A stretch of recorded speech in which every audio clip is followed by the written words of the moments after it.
Welcome to the Salt Circle podcast. My name is Hank. We're at the end of all things. It's Ben.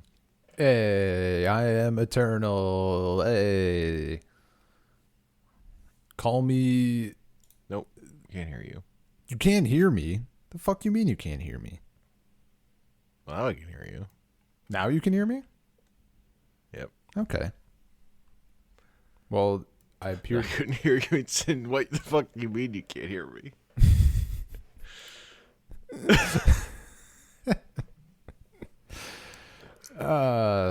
Great start.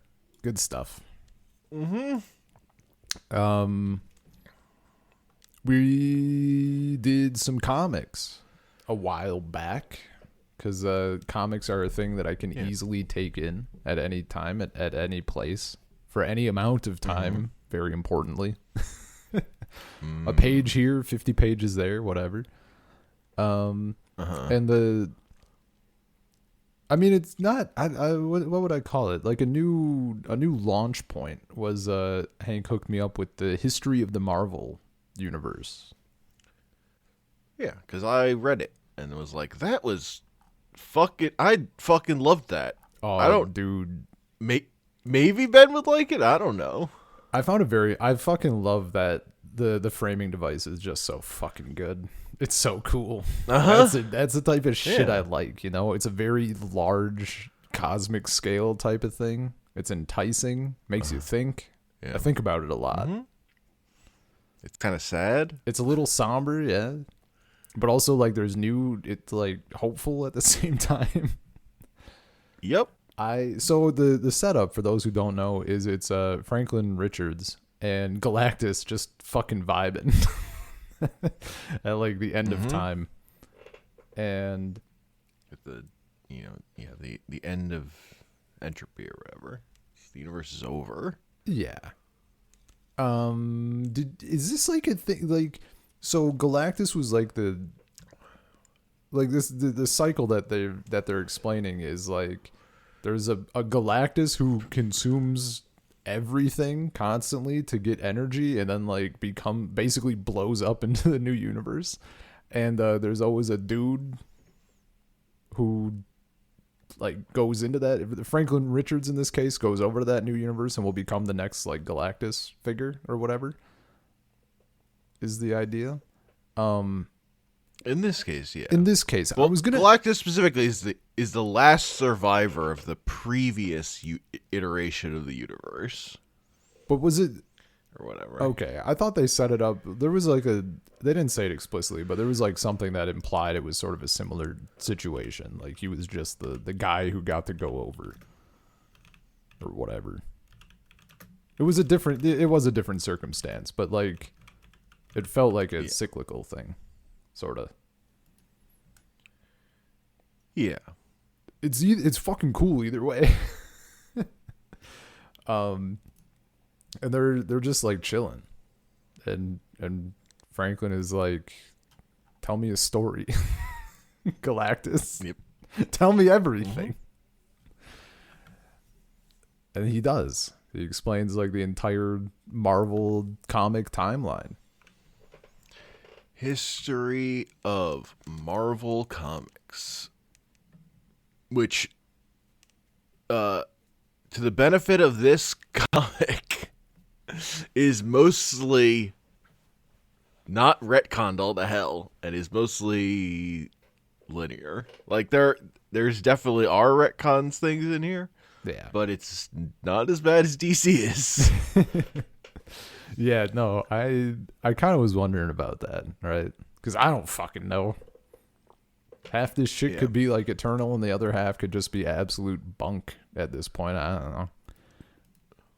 But it was very interesting to go through because I really like the narrative frame, but also like it was just super. It's a very good like pick a thing that's fucking interesting, and we'll find something about it. Yeah, that was one of my angles with asking Ben to look at this was just go through this and see what's, if anything, piques your interest, and then I'll fucking point you to stuff based on that. And then I sent Hank like 400 screenshots of every pair of tits and swords in the book, and said it's interesting. I don't know. There was only one. There was only one where I was just like, what are we doing? I'm not even gonna try to fucking cover. Like, it's just, what's her name? Tigress, something. Tigra, whatever. Anthropomorphic tiger girl with a skateboard. I'm like, you fucking know why I'm interested. Just whatever. All the other shit was like actually interesting, but there was like, sometimes you just gotta send that shit.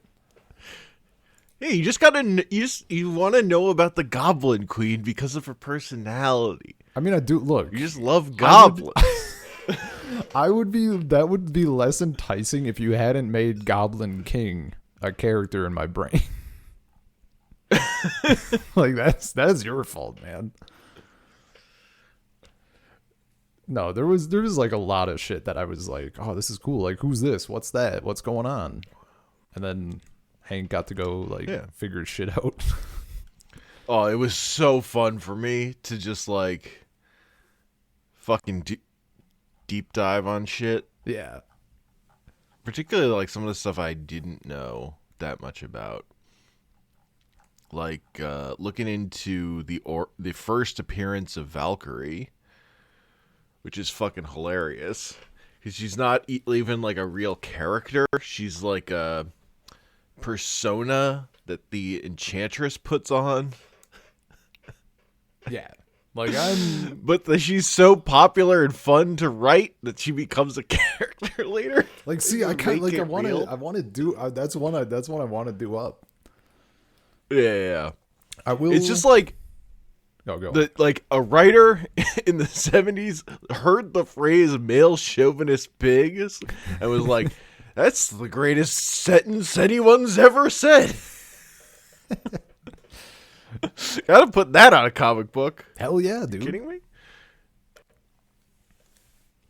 No, it's going through that shit and then like seeing the stuff after. Like, it was so much fun. And there's so much more. Like, I sent so many fucking. We've done 2 things so far. I picked to start with. I picked Iron Man. It's not Armor Wars, but everybody calls it Armor Wars. I forget the actual title. Something. So we'll talk about that in an episode, and then is it Spider-Man Goes to the Savage Land or whatever? You mentioned you think about that a lot. So I was like, yeah. Yes, that was an early comic book that I read.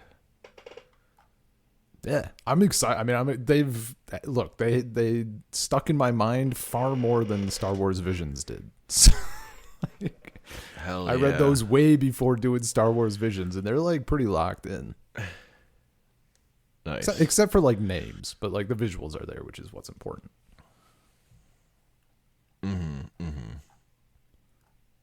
No, and there's so much more that I'm excited to get to for this pick.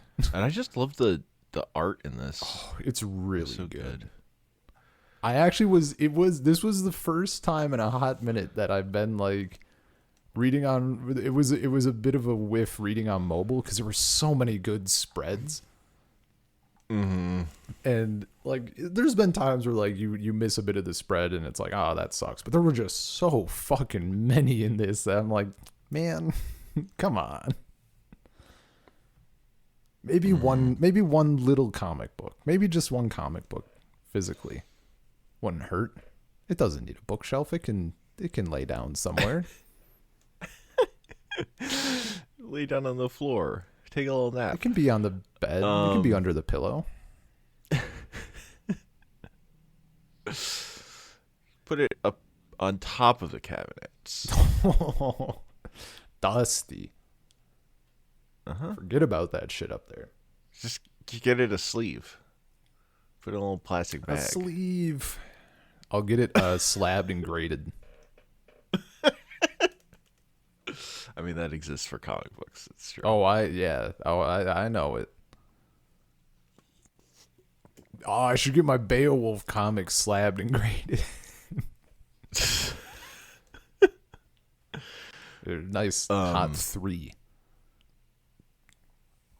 The other thing that this comic does that I fucking was like over the moon about is it has annotations in the back telling you, referencing like the original stories most of the bits are based on, like what comic to go look at if you want to see more of this. Yeah, no, that's insane. That's powerful. Yeah, that's so fucking good. It's such good editorial work, and they don't do that shit often enough. Yeah. And that stood out to me because like the thing I read right before this also happened to be drawn by the same artist, but also was heavily annotated because it was full of so many fucking deep cuts. Like I read Defenders and Defenders Beyond by Al Ewing and Javier Rodriguez, and the thing is, they're so fucking deep in Marvel lore. They're like too hard to give you to read. That's crazy. Like, there's just so much that they're referencing, and like such specific runs of like that they're like following up on with the characters. And like you could muddle through and read it fine, but yeah, I mean, if it's like none of the stuff with Loki would fucking make any sense in the second one. Like it wouldn't be resonant at all. Yeah. No, then that'd be a little unfortunate. Yeah.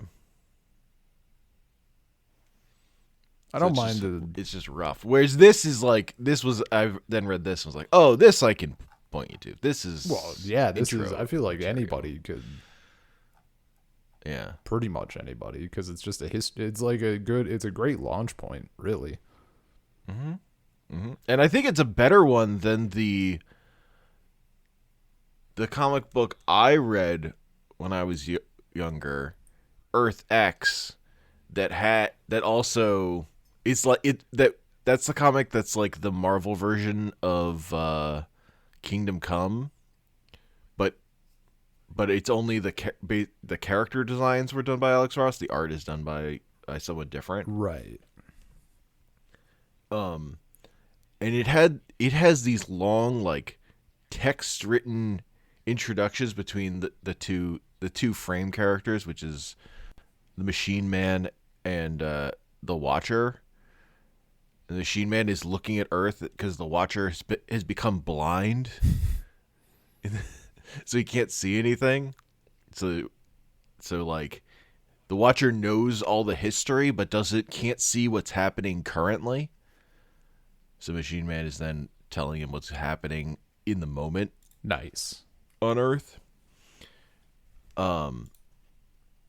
So it's like these dark, fucked up versions of all the characters, but also there are these long segments going over their full history, which was part of how I learned the history of the Marvel Universe, because I didn't fucking know a lot back then. Sure. So I like learned a lot about the history of the Marvel Universe through the context of this book. Yeah. But that's like, there are long sections of just text in the back of every issue. That's like a lot of reading. It's like extra material stuff. But that didn't have such good annotations pointing you to what comics to then read after that. Is my main thing. So I just think this works better as like the history dump comic book. And this one was written by Mark Waid, who wrote Kingdom Come. Yeah, like bring it all together. Fucking shocking that I enjoyed the framing device and everything. Yeah, Mark Waid's pretty good at this. Like I think about this a lot. Like, it's up there for it. Since I've read it, it's been up there for me. Well, part of it is like, I, has there been any like follow up to this? Like, has anybody ever done like a little, this is the next universe type of thing? I assume no, right? Oh, the next universe? No. Yeah. Well, because I was thinking, because one of those. So the previous universe thing is like, a throwaway detail about Galactus. Like there's an issue, I think, of Thor where you get to see like where Galactus gives his history to Thor for some reason. Just because that's what Jack Kirby was working on. And that's basically it with the previous universes. The Defender series that I was just talking about, they go through all the previous universes. Hell so you get to see all of the universes that existed before, which I think is the first comic that went like walked through all of them. So, but my big question is, yeah, did they have it where the previous universes were actually like unique and interesting, or was it just each previous universe had its own version of this character and it's just like riffs on that, or were they completely different? They're like fundamentally simpler as they go down. Like there were no superheroes in the previous universe. It's all super scientists, because it's a reference to a kind of comic book that existed before superhero comic books came out. Gotcha. And like you get to the first universe and it's like dark and light, kind of like basic stuff. And there's like one universe, it's all just archetypes of characters. Like it's more high concept. Sure. Well, because I was thinking, like, I don't know. To me, I mean, I like the known characters, right? But I feel like going to a new universe is like you could do completely different stuff. What if you weren't shoehorned into doing, whatever? Also, it'd be a fucking nightmare. It probably wouldn't be that popular. Well, I mean, there are new universes all the time. The most popular thing in DC right now is a new universe. But is it like an absolute line? Yeah, I don't mean an alternate thing. I mean like this is the new thing that doesn't have all the characters. It's like different shit going on. That's like No, there was there's the new universe was a comic book line. It was not popular. Yeah, no shit. That doesn't surprise me. I'm trying to I think yeah,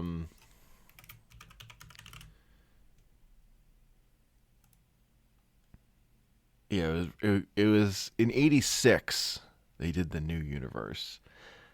And I think they were all weirdly like riffs on DC ideas.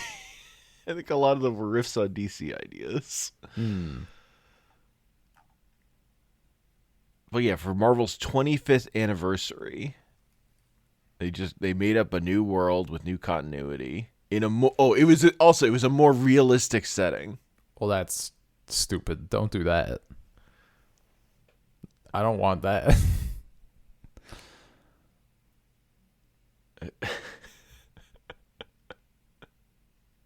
I mean, there would be no hidden races, gods, mythological beings, magic, or super technology. In contrast to the Marvel Universe. Meh. I sleep. It was designed to operate in real time. That sounds not fun. That sounds like that probably didn't happen. Sounds like lack of whimsy. Its catchphrase was "the world outside your window."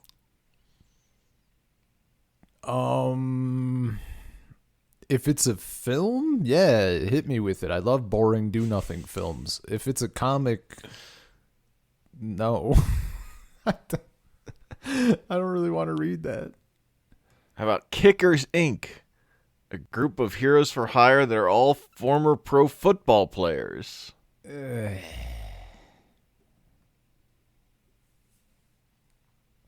Now, 17,776 comic. I'll follow that for football. That'd be a great comic. Yeah, no. Nobody cares about the new universe. Yeah.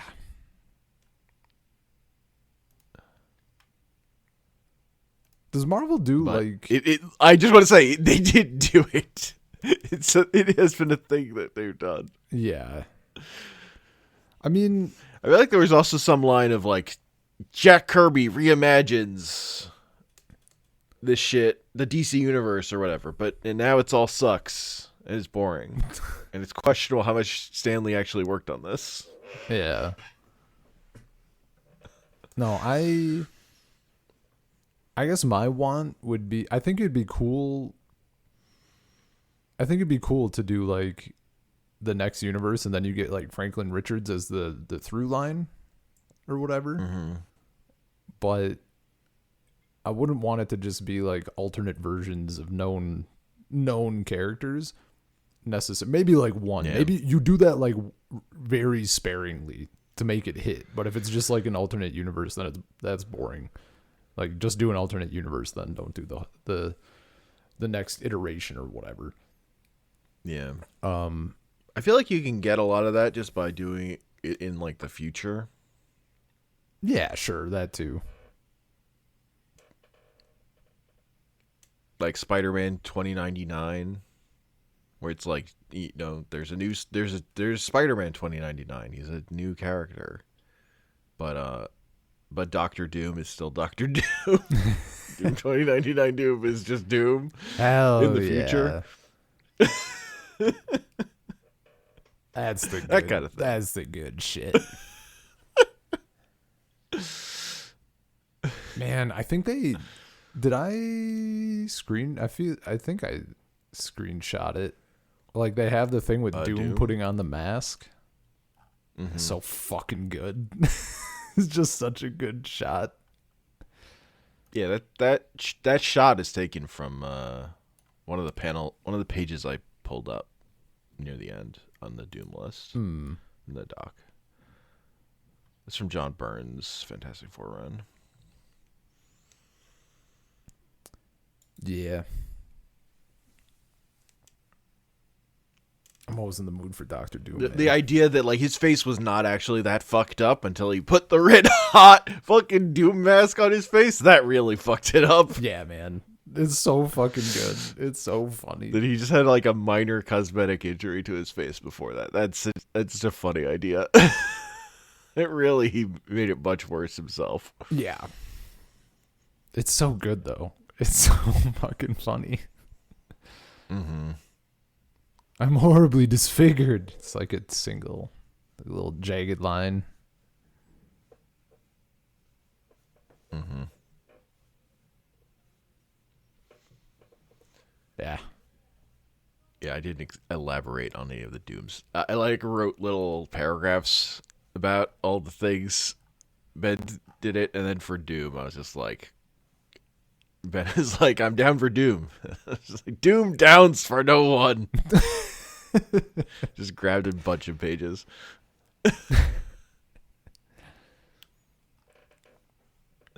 No, it's such a nice, like we have so much shit lined up. It's so nice.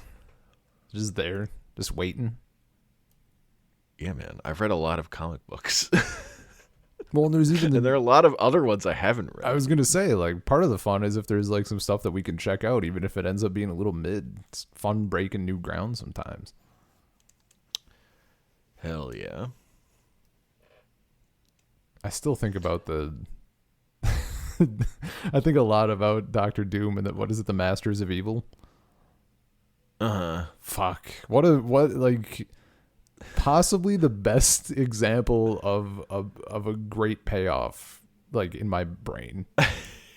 Like, why is this person here? To remind me of Eve's sin or whatever. Or temptation. Uh-huh. Because when he gets his wish, he's going to be real fucking tempted. So making about Reed Richards. And he doesn't want to do that. Oh, it's so good. He just wants to take away his regret. It's so good, man. It's a perfect fucking thing. It's like it's like with the Red Ribbon Army where it's like, dude, Commander Red wants to just be taller, right? That's classic. That's very funny, but this is like it's funny, but it's also like, it's fucking stone cold. Like, it's just good. It's so good. Yeah. Dr. Doom is such a good character. And it's so funny because he came out fully formed in his first comic book he was ever in. That was the shit Stan and Jack knew how to just fucking bag out. Hell yeah. Was some asshole in a cape who's just fucking full of himself. It bangs every time a character like that shows up, but Doom was the best. Hell yeah.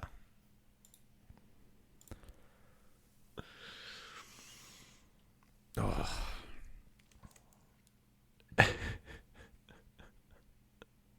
Yeah, man.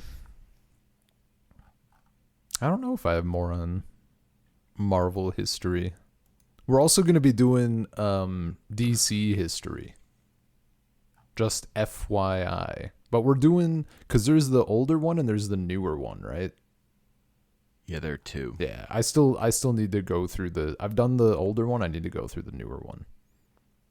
Yeah, the newer one, it notably came out after this, was also written by Mark Waid, but I don't think it's successful. Partially because it's like every page is like a new artist or whatever. Like, there's not the art consistency. Yeah.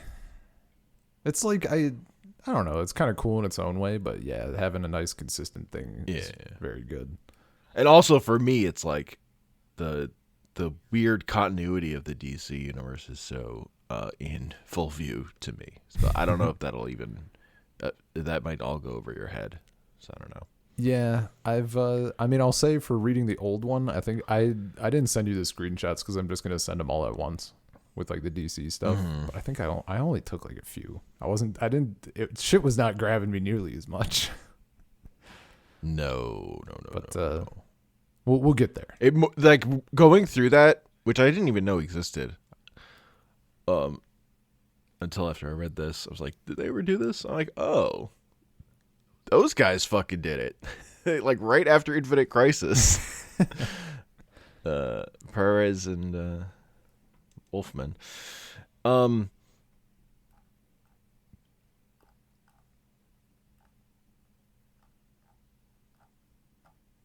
Yeah. Do you want to like talk about any of the stuff that you screenshotted? Gonna make me dig through my screenshots, huh? I mean, just go through the Salt Labyrinth page in the doc. No, I have it all laid out in there. I still have them on my phone. Okay. I just got them. I mean, unless you had them in like a specific order. I mean, yeah, the strong themes of like anything that, because I've just been so Conan pilled. So there was like a lot of that, right? Like the what is it? The first Avengers. My favorite one. Yeah, there's the first Avengers stuff, which is funny because it's like the next issue. We read the first 6 issues of that Avengers run. That was the one where the Celestials were falling out of the sky. And the next issue introduces the first Avengers. Yeah. But we didn't keep going with that run because it gets like, more complicated and stuff. Because the first Avengers, it's not really a story. It's like an element that interweaves within the main narrative. Yeah, that was like, I mean, that was like the huge theme, or not the huge, a big theme, I guess, is like, oh, this thing is super cool. What is it? It's like, oh, this is a background component to things. Yeah. Shit. This is a building block of the Marvel universe, but it's not really a comic book for us to read in the same way. I did really laugh that you sent me a panel, basically just a giant naked lady, and it turned into to be part of a snake cult story. Is it the one with Gaia? Yeah, Gaia. Hell yeah.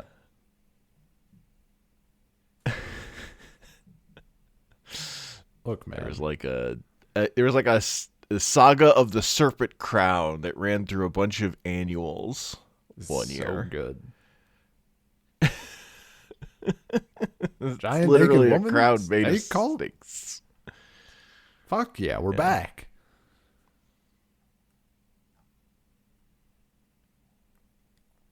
There was the most hilarious one was the Ulysses Bloodstone shit, because that's a character who's been retconned to have been in more stories than he was actually in.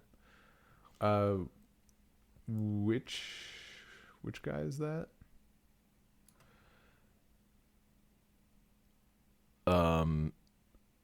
He's like the guy with like a red gem in his chest in a loincloth, and then he's on the Monster Hunters.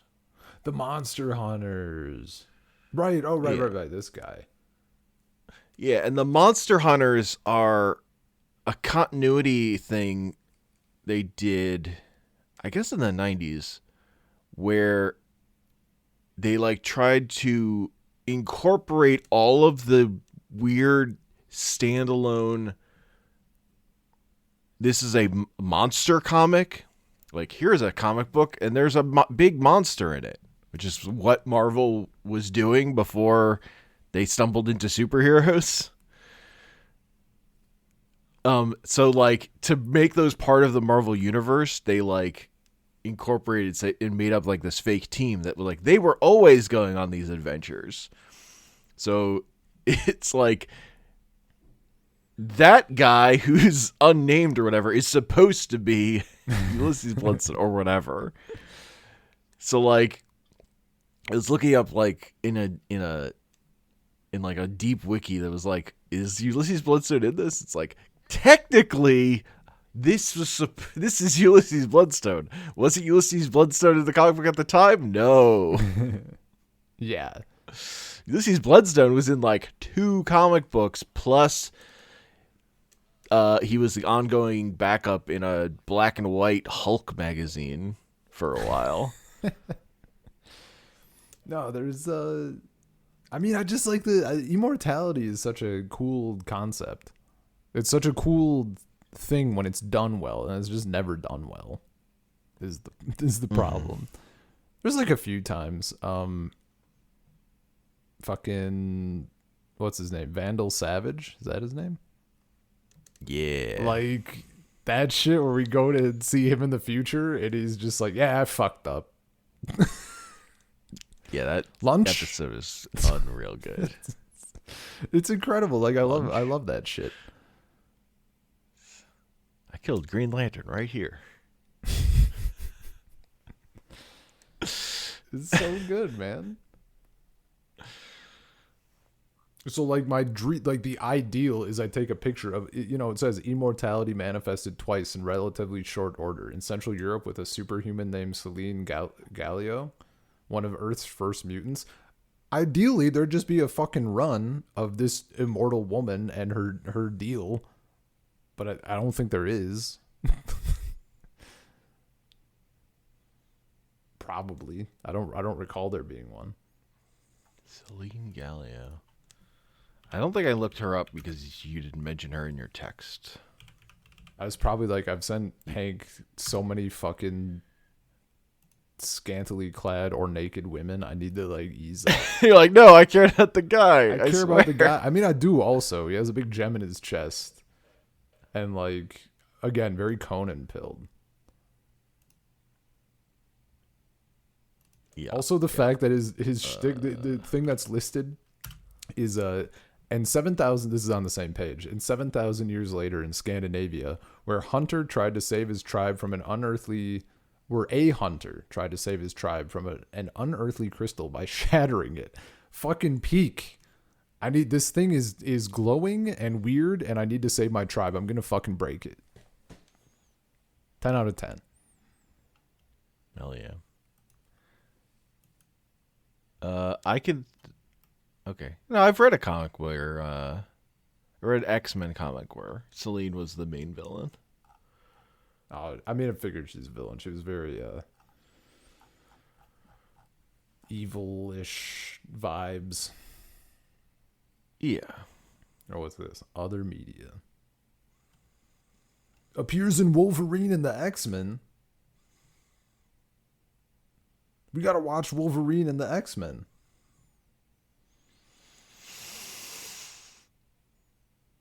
I don't know about that one. It's only 26 episodes. Hank, that's like a day's work. Yeah, because it wasn't good or popular. Hell yeah. Lock it. Because it's like, feels like the sequel to a show, but it's not a sequel to the show people cared about. This is... I googled Selene Gallio, and yeah. This is so fucking funny, man. The fact that she's naked in the history thing, and then like, what's this girl look like? Just straight to the fucking like leather bodysuits. Yeah.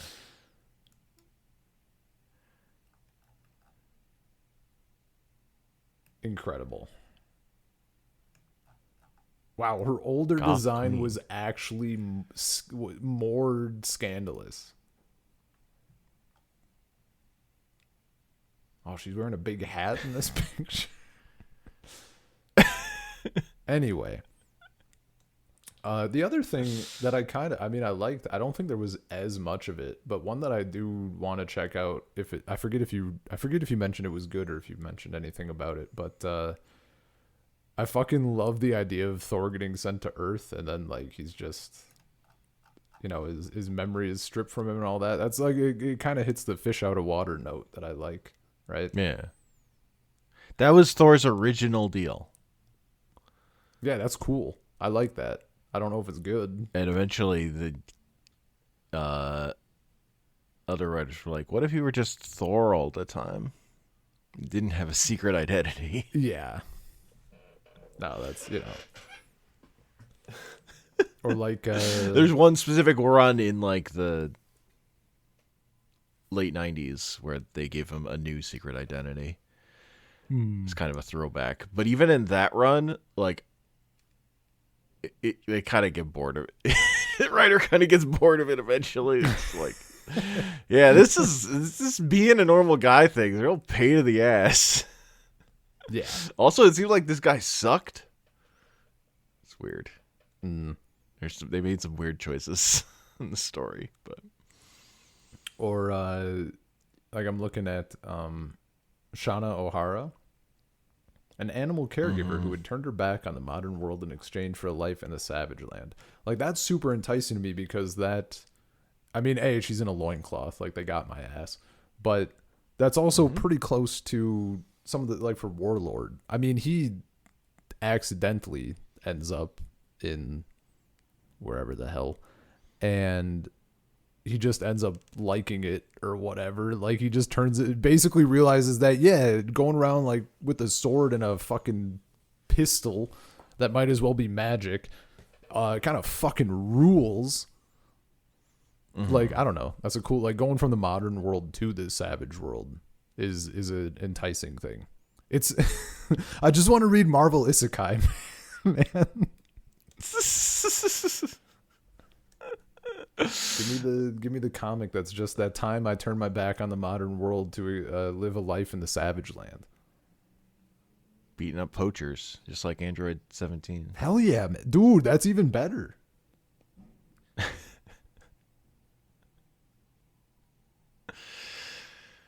And then extremely 70s coded character. I mean, I'm down. And then just a tiger woman with a skateboard and a bikini. Like there's just nice and simple, classic. Yeah, Tiger is one where like sometimes the artist just doesn't have it and they put Tiger in. I'm like, why did you bother? I don't know. There's something about she used to have like that 70s look to her where it doesn't work for me at all. Man, They're like, I looked at these, like the most recent stuff she's in are like these Moon Knight comics, which just has like a weirdo modern style. And I'm like, this is, why? Why is it Tigra though? This doesn't feel like Tigra. Do you have an example offhand of like something like a 70s look? Like something I could. Well, this look. Oh, in the screenshot? Yeah. I mean, that's a good. What's wrong with it? Or no, that's the good one. Oh, okay. It's the modern look that I don't like. Gotcha. Okay, I misunderstood. I thought you were saying the 70s one was the bad one. No, some of these things that are popping up that look a little more modern are fucking weak. There's nothing.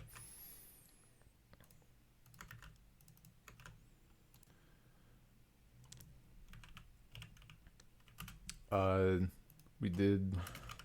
But they're in there. Oh yeah, there.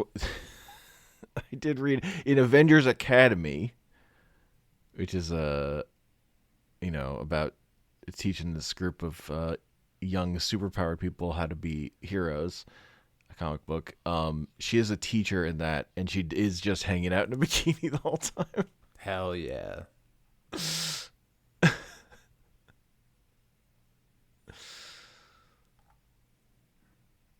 Send it, man. That's go for it.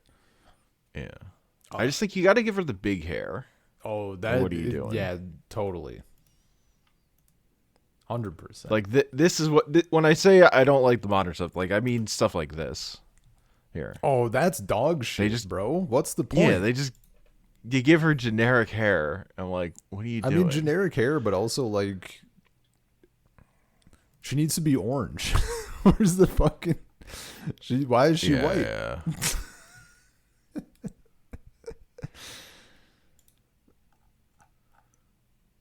No, that's stupid. I don't like that at all. Absolutely sauceless. Yeah. The next screenshot after Tigra is Tony Stark, the Armor Wars. You know, I was thinking of like fucking Pluto and Astro Boy. Like, oh, the technology leaked and now we gotta we're just trying to get all of the robots or whatever, right? Mm-hmm.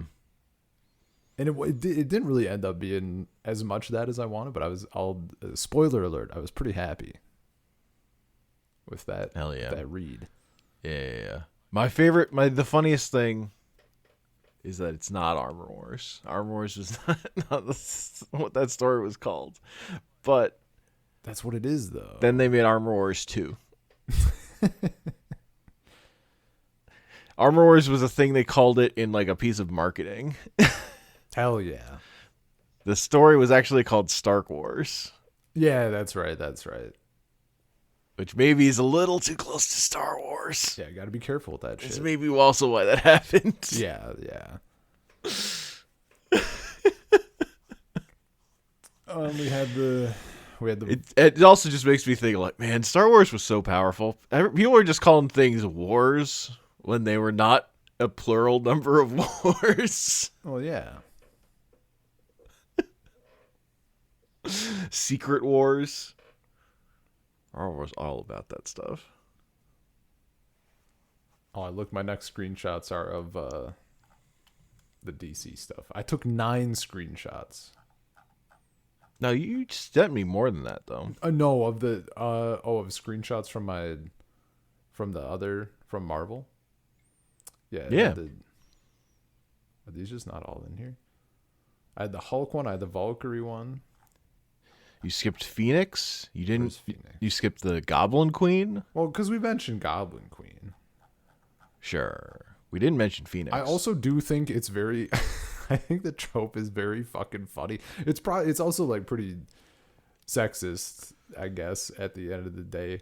But like, I know this probably isn't what it is, but in my head, when they're calling her Goblin Queen, I just envision like actual little goblins run around, like a bunch of little Gazlos, like green shitty little goblins, but the Goblin Queen is just a hottie. Just a regular fucking like human baddie. Yeah. It's so fucking funny to me. Like, it's just such a dumb trope that I kind of love, even though it's a little bit problematic. It's so good. I know that's not like necessarily what it is, but you know. I mean, look at this fucking cover and tell me that's not what it is. Give me the cover. Hell yeah. Hell yeah. A son for the goblin. See, it's all the thing is, the genders are reversed, but this also gives me like David Bowie vibes, like, you know, Labyrinth, Goblin King. So this, this is pretty funny. Like, I'm down, man. Oh, that's such a good fucking cover. Yeah, the problem is it's X-Men, so it's like incredibly continuity dense. Whatever. I've read stuff. I know comics. I mean, I think it's like it's on the table. We just read Claremont X-Men like straight through to a point. At some point. Yeah, we had the Phoenix stuff. Which part of that was like, I like recognized it because did we read part of this, or we read something adjacent to it? Or reminded me of something? I don't know what you were thinking of. I was thinking of something. I think I was thinking of a different character. But it reminded me of maybe I mentioned that and I didn't take a screenshot, but I just mentioned there was like something else that I recognized that we read. Cuz yeah, this isn't a thing we did. No, your text was this is why I wanted you to look at the doc, because I have your message you sent here. Receipts? Yeah, I have all the receipts, and I have my notes about what I said to you about it. Yeah, you said so. This is familiar, so I think we've touched on this, if not this exact story. And I didn't know what you were thinking of then either. Because I fucking love this moment. I think this moment is this is like a 10 out of 10 Marvel Comics moment. I wished stuff around it were better. Because I don't know that the stuff around it holds up as well as I want. Like the thing she does immediately after this is faint, and I don't. She's like, oh no, I exerted myself too much. But I fucking love the Phoenix. Was there I think I'm just thinking of whatever X-Men thing we read where there's like a dude who like reincarnates, or he has like a different form, or he's like something. I don't know. I don't know. I don't know either. Because there's so many things it could be, but I don't think we read any of them. I remember a guy with wings who was like good and then bad, or like when the thing we read, he was already bad and then turns good, and he was like reincarnated or something, or got like a power surge like this. I don't know if necessarily reincarnated or sacrificed himself. I don't know what you're talking about. I don't know what you're referencing. I don't know if that has anything to do with the Phoenix. It doesn't. I'm saying I probably was just like thinking of a different character entirely, right? Let me see. Can I find I think it would have been just Salt Labyrinth. Let's see. I don't want to listen to our own episode. Probably not Onslaught. I don't think it was Uncanny X-Force. The Dark Angel Saga. That sounds like it might be something.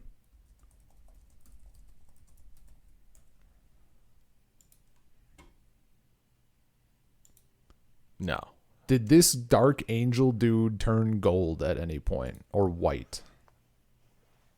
Or did he go from a dark No, that was just Archangel. Did he go from a dark to a light color palette? I think he went from a light to a dark color palette, maybe. That works. Because he turned into Archangel, and he was Angel. Yeah, but like he goes from one side to the other, right? Temporarily, at the very least. I don't remember exactly. And I think at the end, he's turned back into a normal guy with angel wings. I'm gonna say that's what I'm thinking. That's certainly what I'm thinking of now. I that's very far removed from Phoenix, but like that's what it made me think of. Yes, it's a entirely different X-Men character, entirely different original X-Men character. But hear me out. Getting a transformation. Hear me out. If Phoenix was a dude and had wings and was in the Uncanny X-Force and her name was Angel, they'd be like the same character. So it's like it's pretty very close. Different characters. But you're yeah. Angel had angel wings. That was his powers. That's a sick power. It's aura farming.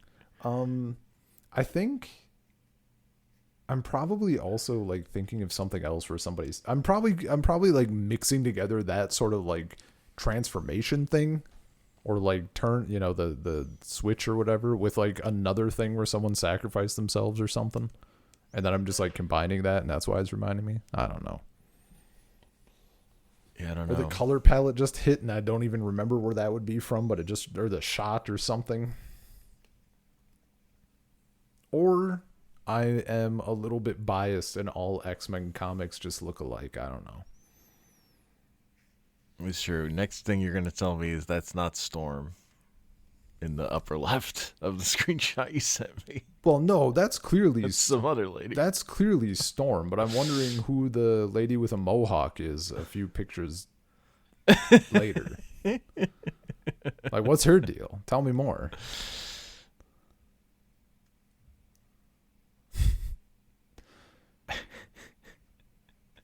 That was also just like a fucking thirst trap shot.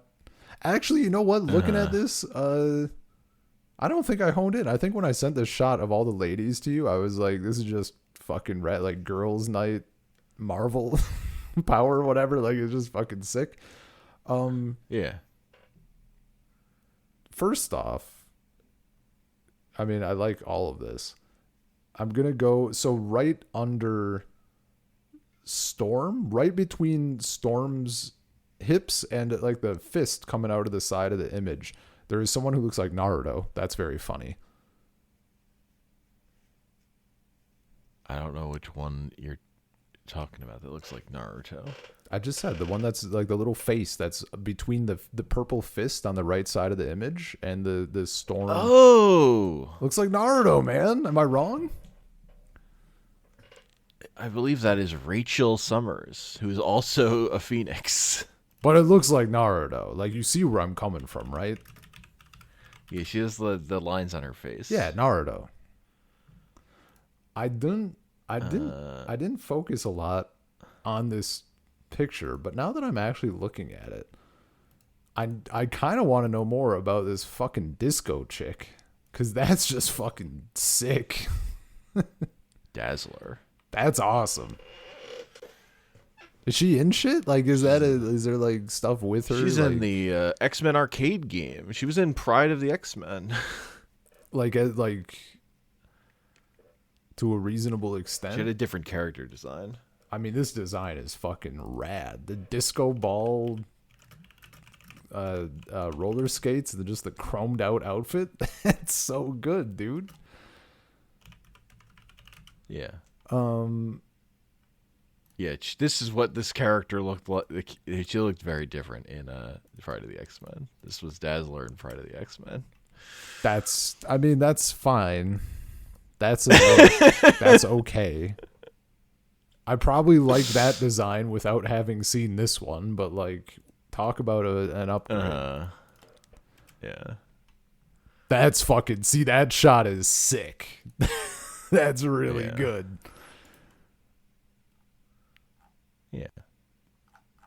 I think she's just in Claremont X-Men stuff. No, again, like the coolest character that I latch onto is just gonna be like a little side thing or whatever. I'm kind of scared. Yeah, she's referenced in Tokon. Hell yeah. I think in the movie theater that's like a Dazzler show playing or something. I'm kind of scared. I mean, there's also the problem is there's also just like 8,000 X-Men. Like there's just, what if there were a billion mutants and like the cool ones were just like a D-tier cameo appearance in like 4 comics. So like I'm looking at this chick who's on She-Hulk. On her shoulder, like this chick has horns and a metal arm, and she's holding a lightning sword. I'm so fucking what's that? I didn't notice that before. I'm interested. That's just magic. That's just Ileana Rasputin. Oh, That's fuck magic. yeah. Well, we need to. She was already on your list. Okay, good. That's her old design. Well, yeah, she's in before like she got the design that they just use all the time now. Yeah, I mean this design is sick. Does she still have horns in the new design? I just haven't even fucking paid attention. No, she is like wearing stuff on her head. I know she's wearing stuff, but yeah, the horns are just cool. I don't know. It's just a metal arm, lightning sword. Okay, well, as long as she's on the list.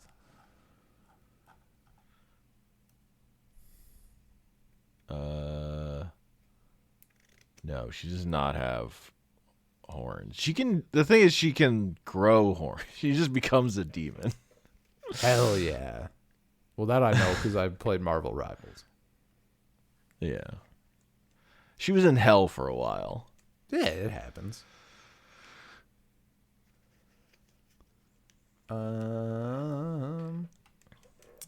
What did I send? I sent the whole page, but I was focused on the bottom with the shit. I accidentally exited. What is this? The Gibborim?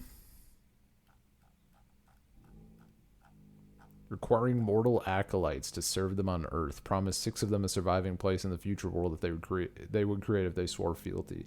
And it's like the white silhouettes, and it's like 3 giant fucking faces, and that just is so berserk coded to me that I'm like, this shot is just peak. It's so good. So that was an interesting. Yeah, that was lore stuff from Runaways, which I haven't read. That shot is good. But it's a Brian K. Vaughan comic who did Saga. Nice. Oh. We already mentioned Doom. I think that was it. I think that's it, yeah. Yeah. Because I have the thing with Hulk, who like ascended to the throne or whatever, and I was just like, this is pretty sick. I wouldn't mind doing more Hulk stuff. That was so good. Yeah. We read that Hulk story. Yeah, man. I was like, this is fucking rad. That was a good time. We should do more. It was rad. Yep.